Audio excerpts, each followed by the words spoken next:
अस्सलामुअलैकुम, उम्मीद है कि आप खैरियत से होंगे। ज़राए आमदोरफ़्त वैसे तो बहुत से हैं। पुराने ज़माने का तज़किरा कर लें तो ज़राए आमदोरफ़्त कम थे। अब आपके पास कितने एक जगह से दूसरी जगह जाने के ज़राए अवेलेबल हैं। चाहे आप अपनी मोटरसाइकिल इस्तेमाल करते हैं, साइकिल पे जाते हैं, गाड़ी पे जाते हैं, बस पे सफ़र करते हैं, बहरी जहाज़ हो गया या हवाई जहाज़ हो गया। लेकिन इन तमाम में जब तक रेल का तज़किरा ना करें, ये लफ्ज़ मुकम्मल नहीं होता। रेल एक ऐसा सफ़र है जो अगर आपने ज़िंदगी के किसी हिस्से में किया और ख़ास तौर पे अगर बचपन में आपने रेल का सफ़र किया तो वो आज भी आपका यादगार सफ़र होगा। रेल के हवाले से बहुत सी ऐसी इस्तिलाहात हैं जो बचपन में कभी रेल का सफ़र किया तो सुनते थे, लेकिन उनके बारे में आगाही नहीं थी। और कुछ चीज़ों को मैं याद कर रहा था तो सोचा कि आपके साथ कुछ मालूमात शेयर कर ली जाएँ। बुनियादी तौर पे अगर पाकिस्तान की बात करें तो रेल का निज़ाम 1881 में अंग्रेज़ ने कायम किया। अब इसमें कुछ मेन ट्रैक्स हैं, कुछ ब्रांचेस हैं। जैसे मेन ट्रैक में एक बहुत बड़ा ट्रैक जो है वो कराची से पेशावर तक है, जिसका तकरीबन फ़ासला 1700 किलोमीटर के पास है। इस पूरे सफ़र में 176 छोटे बड़े स्टेशन आते हैं। और हमने जब भी इन स्टेशंस का नाम सुना तो कुछ स्टेशन ऐसे थे जिसके साथ लफ्ज़ जंक्शन लगता था। अब जंक्शन क्या था वो बचपन में तो बिल्कुल पता नहीं था। फिर पता चला जनाब कि जंक्शन रेल का वो ट्रैक है कि जहाँ पे ट्रेन जो है वो दो हिस्सों में पटरियाँ तकसीम होती हैं, तो ट्रेन अपना रूट तब्दील कर सकती है। जैसे फैसलाबाद के पास एक बहुत मशहूर चक झुमरा, वो एक जंक्शन है। वहाँ जब गाड़ी पहुँचती है कराची से तो वहाँ से एक ट्रैक लाहौर की तरफ चला जाता है और एक ट्रैक रावलपिंडी और फिर वो पेशावर की तरफ चला जाता है। तो ऐसा स्टेशन जहाँ से गाड़ी की दो पटरियाँ होती हैं और वो अपना रास्ता तब्दील कर सकती है, उसको जंक्शन कहा जाता है। अब जब मुख्तलिफ़ औकात में आप ट्रेनों का नाम सुनते होंगे ना, तो कुछ गाड़ियाँ हैं जिनके साथ अप और किसी के साथ डाउन का लफ्ज़ इस्तेमाल किया जाता है। अब अप और डाउन की निस्बत भी कुछ ऐसी है क्योंकि सतह समुंदर पे हम एक वीडियो भी बना चुके हैं। पाकिस्तान के मुख्तलिफ़ शहरों की सतह समुंदर से बुलंदी कितनी है, आप वो भी देख सकते हैं हमारे पेज पे।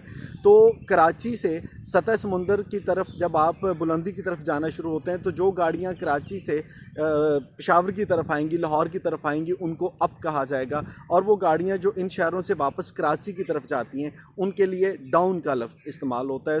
कभी भी गाड़ी के नाम के साथ अप या डाउन का लफ्ज़ सुने तो आपको उसकी डायरेक्शन का अंदाज़ा हो जाएगा कि ये कराची से आने वाली गाड़ी है या कराची की तरफ जाने वाली रेल कार है। इसके अलावा जब हम रेल का तज़किरा करते हैं तो एक सवाल अक्सर जहन में आता था कि आखिर एक ट्रेन को रुकने के लिए, ब्रेक लगाने के लिए कितना वक्त या कितना फ़ासला दरकार होता है। इसका इन्हिसार बहुत सी बातों पे है। जैसे पाकिस्तान में कुछ ट्रैक्स ऐसे हैं जहाँ पे गाड़ी की रफ़्तार 120 किलोमीटर फ़ी घंटा की रफ़्तार से भी कुछ ज़ायद हो जाती है। ऑन एवरेज 100 किलोमीटर फ़ी घंटा की रफ़्तार से गाड़ियाँ चलती हैं। कुछ गाड़ियाँ लंबे ट्रैक पर 120 किलोमीटर तक चली जाती हैं, फ़ी घंटा की रफ़्तार हासिल कर लेती हैं। अगर कभी आपने ये मंज़र भी देखा हो कि किसी आप हाईवे पर निकलें जिसके साथ ट्रेन जा रही है, तो आपको लगता है कि कमोबेश आप अगर एक अच्छी स्पीड पे जा रहे हैं तो रेल कार की रफ्तार के साथ ही आपकी गाड़ी भाग रही होती है। खैर, इस ब्रेक लगाने में कितना वक्त लगेगा और कितनी देर तक जाके वो गाड़ी रुकेगी, इसका इन्हिसार बहुत सी बातों पे है।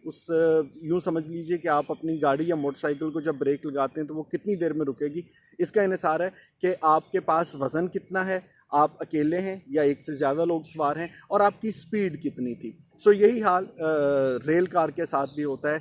आम तौर पर ब्रेक लगाने के बाद तकरीबन 500 मीटर से 1 किलोमीटर के दरमियान में कहीं ट्रेन को रोका जा सकता है। अगर एमरजेंसी ब्रेक भी लगानी पड़ती है तो निस्फ किलोमीटर कम से कम, लेकिन बाज़ औक़ात ये 1 किलोमीटर पहले ब्रेक लगाना शुरू कर देती है गाड़ी, फिर जाके अपने मतलूबा स्टेशन तक रुकती है। ये तो था गाड़ियों का तज़किरा, लेकिन रेल के सफ़र से ज़िंदगी की बहुत सी बातें भी सीखी जा सकती हैं। जैसे एक ही रेल कार में इकोनॉमी क्लास भी होती है, उसमें बड़े अच्छे वाले कैबिन्स भी होते हैं। किसी के पास सीट है तो कोई खड़ा होकर सफ़र कर रहा है, किसी के पास बर्थ है जहाँ पे बहुत सुकून से आराम करता है। तो रेल कार के मुसाफिरों की तरह ज़िंदगी में भी हम मुख्तलिफ़ दर्जों में होते हैं। कुछ लोग ज़रा ज़्यादा सहूलतें रखते हैं, कुछ लोग कम सहूलतें रखते हैं, लेकिन समझने की बात है कि उस ट्रेन में चाहे आपके पास सहूलत कम है, ज़्यादा, सफ़र कट रहा है। हम सबकी ज़िंदगी का सफ़र भी इसी तरह से गुज़रता रहता है। फिर ट्रेन में हर स्टेशन पे नए लोग आ भी जाते हैं, बहुत से आपके लोग उतर भी जाते हैं।